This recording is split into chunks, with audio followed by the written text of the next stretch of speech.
Muammar Gaddafi, a name that echoes through the corridors of history. The name alone sparks debate and controversy. Was he a brutal dictator who ruled with an iron fist, or a visionary leader who sought to transform his nation?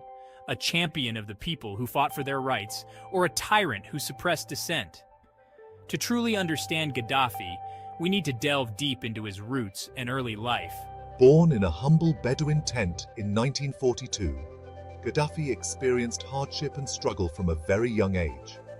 Growing up amidst the vast deserts of Libya, he witnessed firsthand the poverty and inequality that plagued his people. These early experiences ignited a burning desire within him for change, for a better and more just Libya.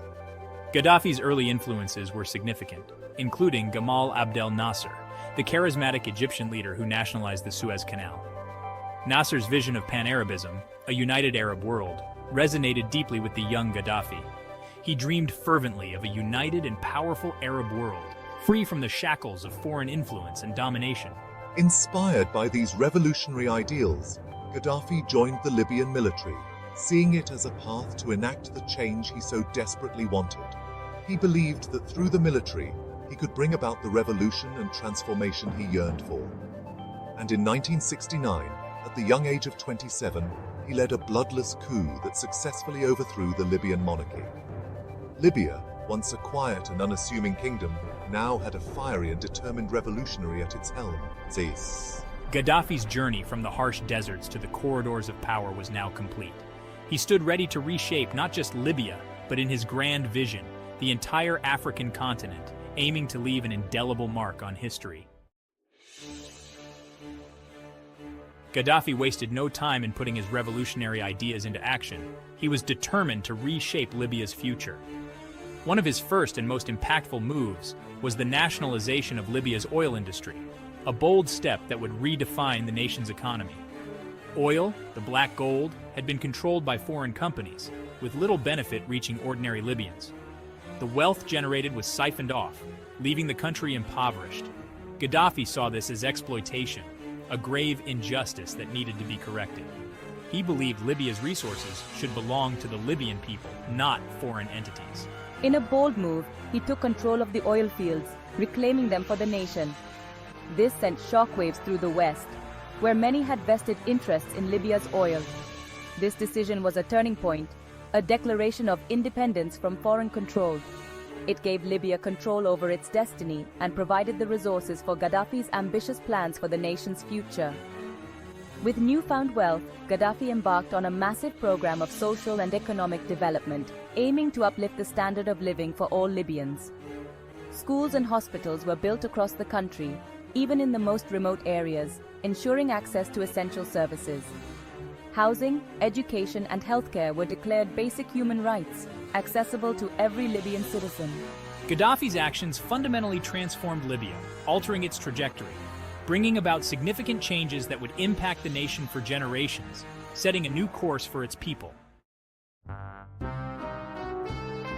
Gaddafi wasn't just content with transforming Libya, he envisioned a new world order. He outlined his political philosophy in a small green book simply titled The Green Book. Think of it as Gaddafi's version of Mao's Little Red Book, a guidebook to his revolution. The Green Book rejected both capitalism and communism, proposing instead a system he called Jamahiriya, meaning state of the masses. Gaddafi envisioned a direct democracy where power rested with the people, organized through local committees. He abolished traditional government structures, believing they only served to oppress the masses. While Gaddafi's ideas were radical, they resonated with many Libyans. They saw him as a champion of the common man, a leader who challenged the global power structure.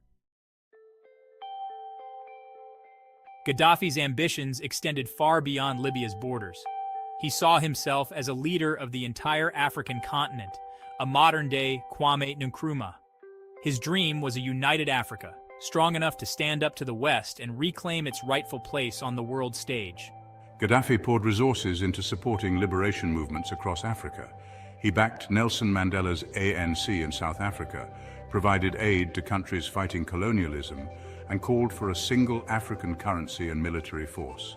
He hosted numerous Pan-African summits, urging leaders to embrace his vision of unity. While some saw him as a meddling dictator, others hailed him as a visionary.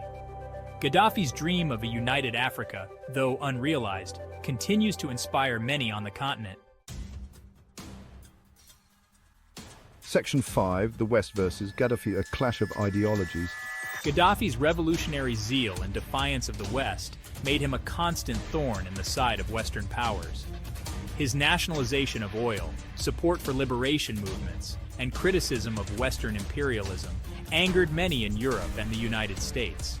Gaddafi's relationship with the West was tumultuous, marked by periods of cooperation and open hostility.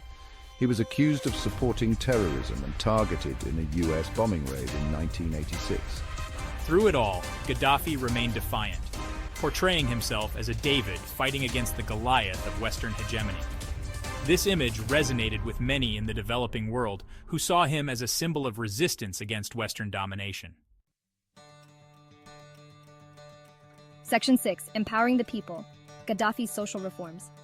Gaddafi's rule wasn't just about grand political visions. It also brought about significant social reforms within Libya. He invested heavily in education, making it free and compulsory for all citizens. Literacy rates soared, particularly among women. Gaddafi championed women's rights, promoting their education and participation in the workforce. He even created an all-female military unit, the Amazonian Guard, tasked with his personal protection.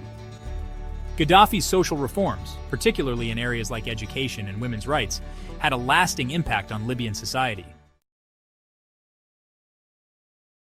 Section 7. The Arab Spring and the Fall of Gaddafi.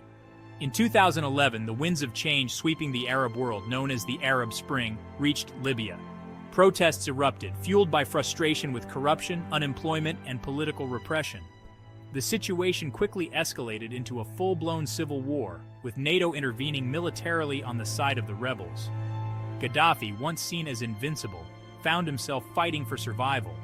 His regime crumbled, and he was captured and killed by rebel forces in October 2011. Gaddafi's death marked the end of an era in Libya. His once firm grip on power was gone, leaving behind a power vacuum and a country struggling to rebuild. Section 8.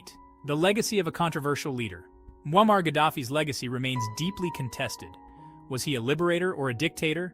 A visionary or a tyrant? The answer, like most things in life, is complex. There's no denying the brutality of his regime, the suppression of dissent, and the human rights abuses. Yet it's also impossible to ignore the significant social and economic progress made under his rule. Gaddafi was a man of contradictions, a revolutionary who became an autocrat, a champion of the people who ruled with an iron fist. His legacy is a tapestry woven with threads of both progress and oppression, making it difficult to categorize him definitively. Section 9. Gaddafi's vision for Africa, a dream deferred. Gaddafi's dream of a united and powerful Africa, free from Western influence, remains unfulfilled. His vision was grand, aiming to create a continent that could stand on its own, without relying on external powers. The African Union, while making strides towards integration, is still a far cry from the unified superstate he envisioned. The challenges are numerous, from political differences to economic disparities. However, Gaddafi's Pan-African ideals continue to resonate with many, particularly among young Africans. They see his vision as a beacon of hope and a call to action. The dream of a strong and independent Africa, capable of charting its own course in the world, is as relevant today as it was during Gaddafi's time. The journey is long, but the goal remains clear. The dream of African unity is still alive. It is a vision that transcends generations and borders. It's up to us, the new generation, to make it a reality. We must take the lessons of the past and use them to build a brighter future. We must learn from Gaddafi's vision, both its strengths and its flaws, understanding the complexities and nuances of his ideas, and strive to build a better future for our continent. The responsibility lies with us to turn this dream into a reality. Section 10.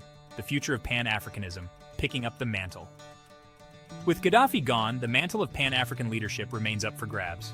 Will a new generation of leaders emerge to carry the torch of African unity? The challenges are immense, from poverty and conflict to neo-colonialism and the lingering effects of the COVID-19 pandemic. Yet, the potential for a truly united and prosperous Africa is undeniable. Whether Gaddafi's vision will ultimately be realized remains to be seen, but his legacy will continue to shape the debate on Africa's future. Section 11. Gaddafi, a saint or a sinner? The verdict of history. So, was Muammar Gaddafi a saint or a sinner? The answer is rarely black and white. He was a complex and contradictory figure, capable of both great good and great evil. History will ultimately judge his legacy, weighing his achievements against his transgressions. But one thing is certain. Gaddafi was a force to be reckoned with, a man who left an indelible mark on Libya, Africa, and the world. His story serves as a reminder that even the most powerful leaders are ultimately human, flawed, and capable of both brilliance and barbarity.